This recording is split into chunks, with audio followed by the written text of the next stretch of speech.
कर्मचारी भविष्य निधि संगठन यानी ईपीएफओ की सेंट्रल बोर्ड ऑफ ट्रस्टीज यानी सीबीटी की बैठक में दिल्ली में केंद्रीय श्रम मंत्री मनसुख मंडाविया की अध्यक्षता में यह बैठक हुई। बैठक में श्रम मंत्री ने कहा कि न्यूनतम पीएफ पेंशन बढ़ाने पर कैबिनेट स्तर पर सक्रिय रूप से बातचीत चल रही है। हालांकि यह मुद्दा बैठक के एजेंडे में शामिल नहीं था, लेकिन श्रमिक संगठनों के प्रतिनिधियों ने चर्चा के दौरान ये मांग रखी कि न्यूनतम पीएफ पेंशन 1,000 रुपये प्रति माह से बढ़ाई जानी चाहिए।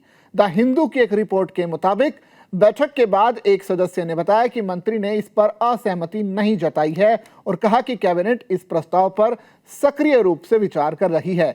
बैठक में उच्च पेंशन के वितरण में हो रही देरी का मुद्दा भी उठा।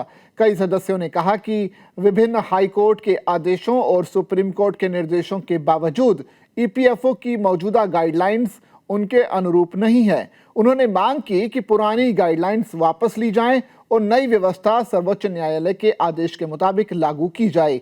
हालांकि एक अन्य सदस्य के मुताबिक इस पर सरकार की प्रतिक्रिया पॉजिटिव नहीं रही। श्रम मंत्रालय के मुताबिक बैठक में ईपीएफ आंशिक निकासी के नियमों को सरल और उदार बनाया गया है। अब तक 13 जटिल प्रावधान थे, जिन्हें घटाकर 3 श्रेणियों में कर दिया गया है। पहला ये कि आवश्यक जो ज़रूरतें यानी बीमारी, शिक्षा, विवाह, दूसरा आवास संबंधी ज़रूरतें और तीसरा विशेष परिस्थितियां। इसी के मुताबिक ही आप पीएफ का क्लेम कर सकते हैं। इसके अलावा अब सदस्य कुल शेष राशि यानी कर्मचारी और जो एम्प्लॉयर दोनों का अंश समेत कुल 100% तक पैसा निकाल सकते हैं। नई व्यवस्था के तहत शिक्षा के लिए निकासी अब 10 बार तक की जा सकेगी। वहीं शादी या विवाह के लिए निकासी 5 बार तक संभव होगी। पहले शिक्षा या विवाह मिलाकर कुल 3 बार ये सीमा थी। वहीं न्यूनतम सेवा अवधि अभी आंशिक निकासियों के लिए घटाकर 12 महीने कर दी गई है। सीबीटी ने विश्वास योजना शुरू करने का फैसला किया है। इसका उद्देश्य जुर्माने से जुड़ी मुकदमेबाजी को कम करना है।